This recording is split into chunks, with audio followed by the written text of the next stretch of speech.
Nesse período em que o país se prepara para voltar às urnas e escolher em segundo turno o candidato que ocupará a presidência da República, em alguns estados também os seus governadores, o programa Argumento está conversando com os senadores. Estamos ouvindo dos parlamentares uma análise sobre o processo eleitoral de 2014 e sobre as expectativas com relação ao segundo turno. Nós vamos conversar agora com o senador Cacá Andrade.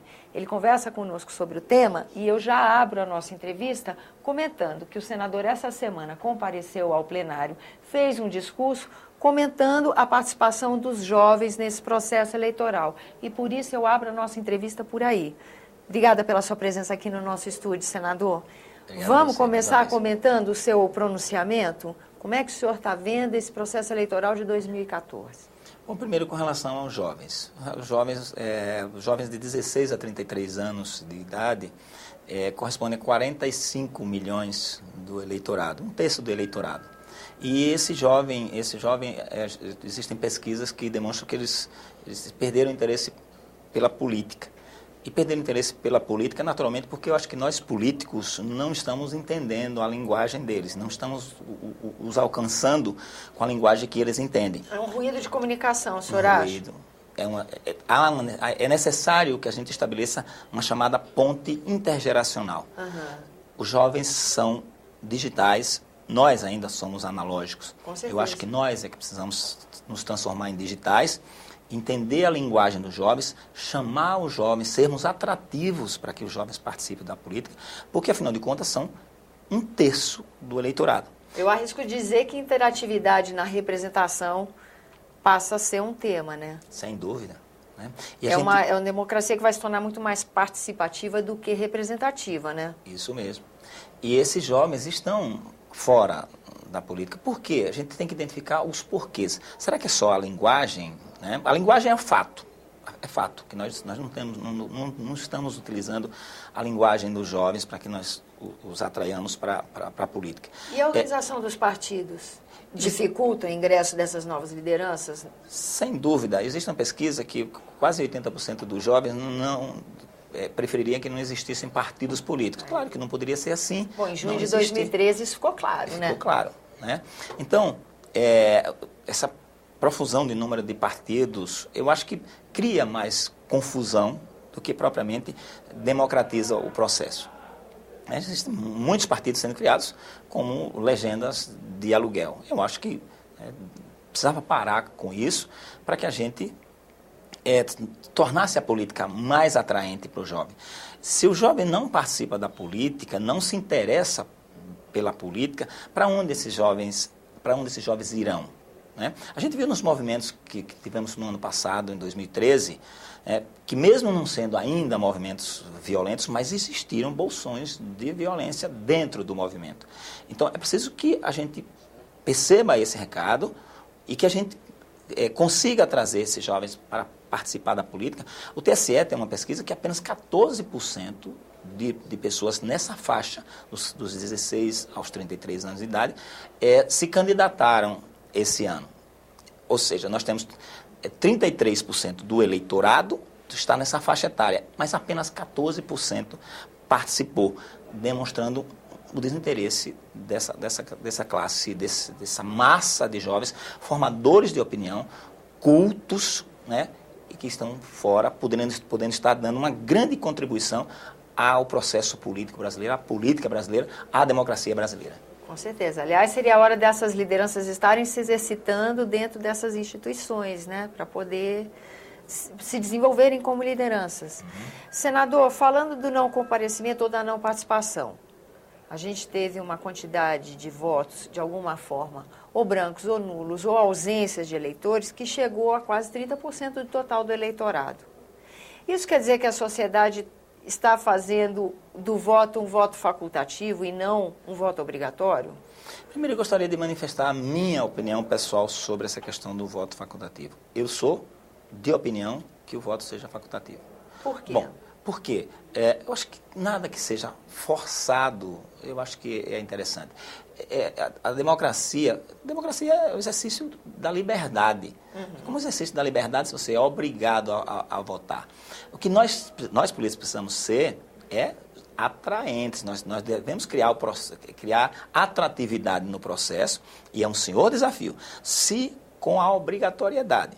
38 milhões de eleitores não compareceram, e olha que 38 milhões fazem assim, uma senhora diferença. Definem uma eleição, né, senador? Para onde iriam essas pessoas? Que caminhos na política, que candidatos seguiriam essas pessoas? Né? Então elas decidem. Existem históricos que no segundo turno há uma maior abstenção, mas há um menor percentual de brancos e nulos. No segundo turno, as pessoas que votam branco e nulo normalmente tendem a decidir. Né? Mas a abstenção, dado a distância do candidato a presidente do estado e até do município, ele fica um pouco distante, há um certo desinteresse. Quem é mais politizado, quem é mais consciente do dever cívico e da importância do voto, vai e vota, outros não o fazem. Senador, falou-se em cláusula de barreira, porque no resultado da eleição do Congresso Nacional a gente teve um aumento das legendas. O senhor acha que isso é uma tendência que essa discussão volta, nós vamos ter uma reforma política a partir dessas eleições, mesmo que fatiada? Qual é a sua impressão sobre o tema? Olha, é o seguinte, todos os parlamentares, ou quase todos, falam da necessidade da reforma política. E, ao mesmo tempo, há uma dificuldade muito grande com o tema. Há uma dificuldade muito grande, porque quando se começa a discutir a questão, começa-se a contrariar interesses, e aí interesses contrariados cria toda uma dificuldade no processo. Partidos grandes têm alguns interesses que puxam a discussão para um lado, partidos pequenos para o outro. É muito difícil. Agora, é imprescindível que haja reforma política. Não dá para continuar do jeito que está. Mesmo que seja uma mini e que vão acontecendo mini reformas, mas que se vá avançando. O que não pode é deixar na situação que se encontra. Sendo pequenas reformas, o que o senhor acha que são os temas iniciais? Assim, fundamental seria já conseguir resolver esse tema, aquele outro. O que o senhor acha que seria fundamental de início? Eu acho que, para começar, eu acho que precisava parar com essa criação ainda de partidos. Porque basta que se crie dentro de um determinado partido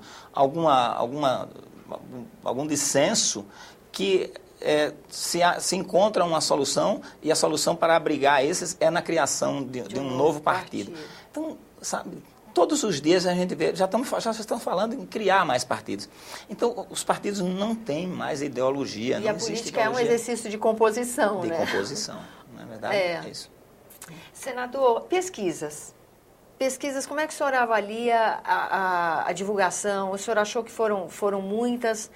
Foi diferente de outros processos eleitorais? Elas não estão conseguindo avaliar? A gente viu em boca de urna resultados discrepantes logo seguinte da contagem de votos, né? A gente pôde ver quão discrepante uma coisa teve em algum caso ou outro de uma coisa da outra. Como é que o senhor vê a questão das pesquisas? Primeiro, eu vejo pesquisa... Eu tenho um entendimento de que a divulgação de pesquisa influencia no resultado da eleição. Existem eleitores que não querem votar em candidato que, aspas, esteja perdido. Então, o que eu acho que deve-se deixar o eleitor até o último momento permitido pelo TSE, sendo informado e formando a sua consciência para a sua decisão do voto. Quando chega...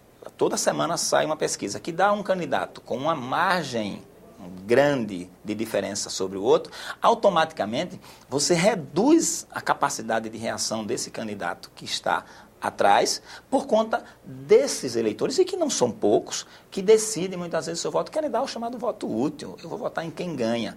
Então, na minha opinião, as pesquisas deveriam ser para consumo interno, para orientação dos partidos, dos candidatos, para montagem de estratégia.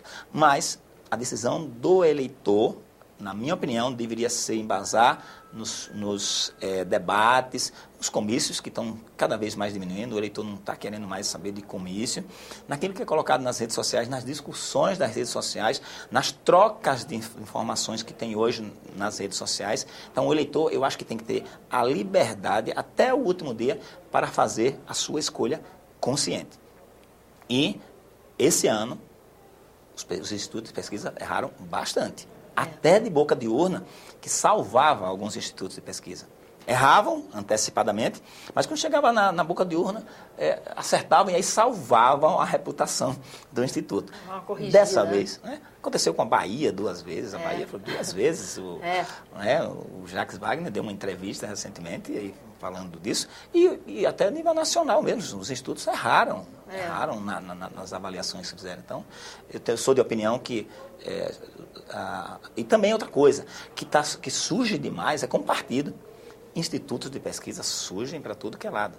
Então, além de institutos que têm seriedade, que tentam traduzir a vontade do eleitor, existem institutos que simplesmente são construídos, são criados, mas sem o embasamento científico necessário. Então, faz pesquisa, faz amostragem equivocada, e aí fornece um resultado equivocado, e aí influencia no eleitorado, e ainda existe aqueles que manipulam a pesquisa. E aí, para esses, deveria haver uma punição exemplar. Eu acho que precisa, efetivamente, que aqueles que manipulam a pesquisa, estão manipulando os destinos do seu estado, do seu município, do seu país. Tem que ter uma punição exemplar. E a gente tem visto, isso não está acontecendo. Estamos com o tempo estourado, mas eu queria mais um minutinho do senhor para saber qual seria o seu conselho para o eleitor. O que o eleitor deve estar atento, onde deve estar a atenção do eleitor antes dele fechar uma escolha sobre o voto para o segundo turno? Eu acho que o eleitor deve primeiro fechar os olhos para as pesquisas, primeiro ponto. Segundo, eu acho que hoje a nível, para a decisão do candidato a presidente, o principal instrumento que o eleitor deve se utilizar é o debate. É no debate que ele vai observando a seriedade que cada um coloca os seus propósitos, e isso dá tempo. Daqui até lá deveremos ter mais debates. Assistam os debates. Eu conclamo as pessoas a grudarem os seus olhos nos debates, olhar inclusive no olho do candidato quando a câmera pegar, para ver se há seriedade, aquele jogo de... eu estava vendo agora o senador Fleury disse que os debates estão virando mais combates. Que sejam efetivamente transformados em debates de ideias, debates de temas que sejam importantes para a sociedade. E como a gente não tem um candidato perfeito, que decidamos, tomemos a nossa decisão por aquele ou aquela que representar, que conseguir nos convencer de que representa o melhor para o Brasil, para conduzir o nosso país nos próximos 4 anos. Muito obrigada pela sua presença aqui no nosso programa, senador. Eu é quem agradeço mais uma vez. A você que nos acompanha também agradecemos a atenção. Esse é o programa Argumento, eu sou Tânia Horman e você pode participar do nosso trabalho enviando suas sugestões e críticas para o número de telefone e endereço eletrônico que estão disponíveis aí na sua tela. Até a próxima.